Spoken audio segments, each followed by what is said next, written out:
Meteorologist Jeremy Lewan has a new friend who is right there in the backyard. Yeah, how could I not showcase our new addition to the backyard, Scott? Isn't he cute?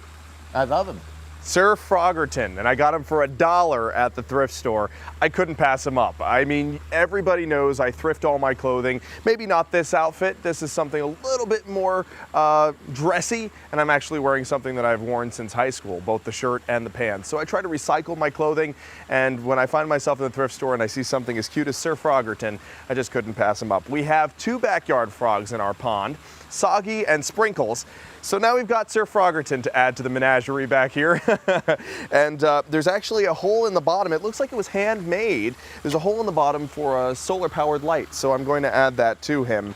And we'll have him in the backyard with us, along with all the other animals and little things that we have, like Mindy in the back with the cowboy hat on. I think it's a perfect addition here to our WNEP backyard. It was a beautiful summer day today. Temperatures near 90 degrees, but not quite there for our big cities. Williamsport hit 89, Avoca hit 89, Mount Pocono hit 85, Allentown hit 89. So technically we did not have our 3rd heat wave this summer.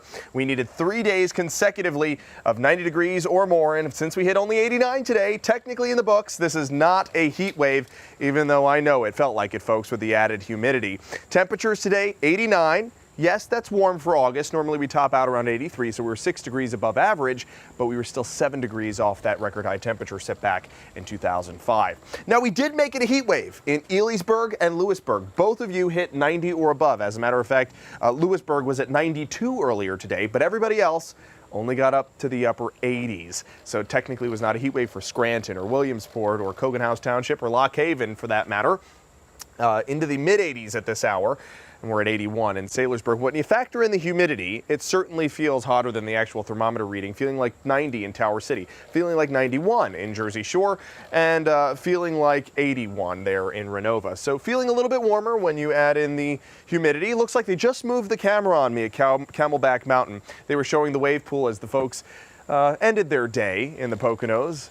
Really nice day to spend in the splash pad and the wave pool. And with the added humidity, dew points are into the 65 to 70 degree range. Again, it's feeling a few degrees warmer than the actual thermometer reading. We've got beautiful clear skies overhead for the exception of these few pop-up showers and storms. I call these baby blossoms. Right now in parts of Clinton County near Lock Haven, there is a quick downpour right there along 220. Jersey Shore, just a light rain shower, and same for White Deer. These cumulus clouds that have just enough in the atmosphere to get high enough to cause some rain showers.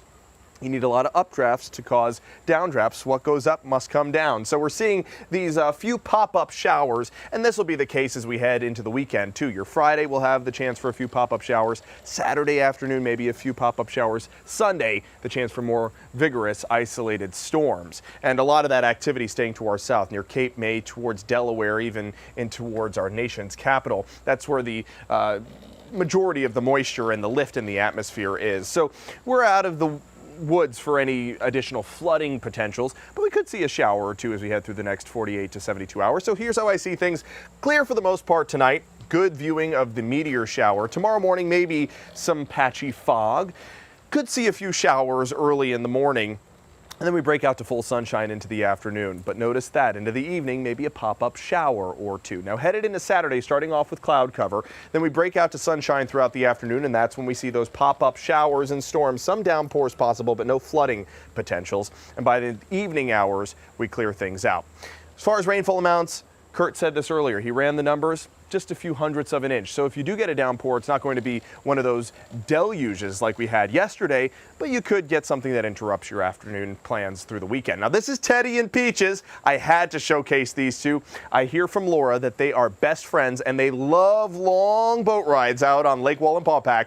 I just love it. Love it. I hope to have a friendship as good as these two. Thank you for sending that in, Laura. It's a good night to walk the dogs now that the pavement is cooler. 65 is the overnight low with mostly clear skies and great views of the Perseid meteor shower. You want to direct your attention to the north and east. Could see 25 to 100 meteors tonight. Better viewing than it is for Friday night and a Saturday morning. So if you want to stay up between 2 and 4 is your best shot. There's your 7-day forecast. Temperatures at or around 90 for the next few days. I don't think we're going to make it a heat wave. We'll be right under the 90-degree mark or flirting with it. And then next week we really do take a tumble into the temperatures as a cold front comes in and risk for some showers and storms.